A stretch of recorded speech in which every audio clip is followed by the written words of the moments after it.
One setting changed. Notifications sorted for every user in your organization. No chasing down who's opted out. No hoping important alerts actually reach people.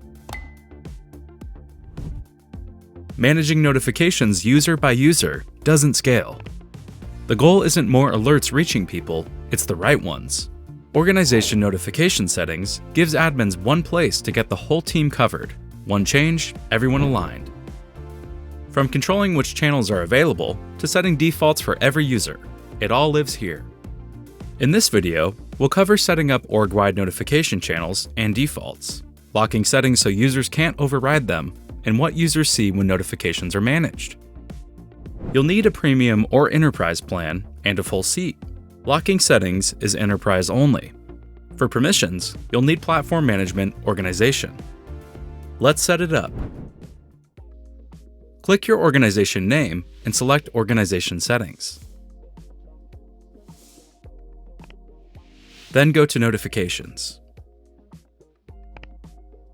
Two sections, Channels and Default Settings.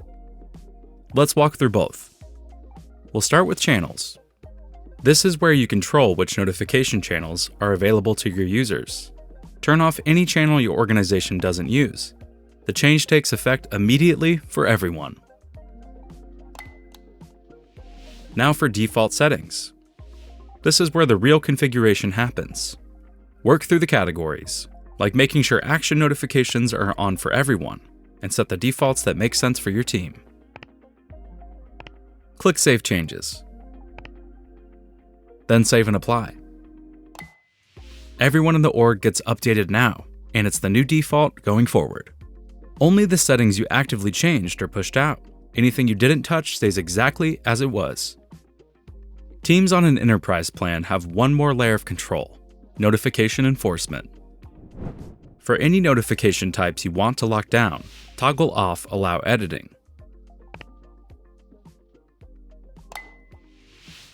That setting is now enforced across your entire organization. You can enforce individual notifications, an entire category, or everything at once. Users can't change it. It applies immediately and silently. Now let's see what this looks like for your team on the mobile app. When a notification is left unlocked, users can adjust it freely. Enforce it, and they'll see it's managed by their organization. No option to change it. One settings page, every user covered from day one. For more, search notification settings in our Help Center. From first day defaults to org-wide enforcement, it's all in there. Head to help.safetyculture.com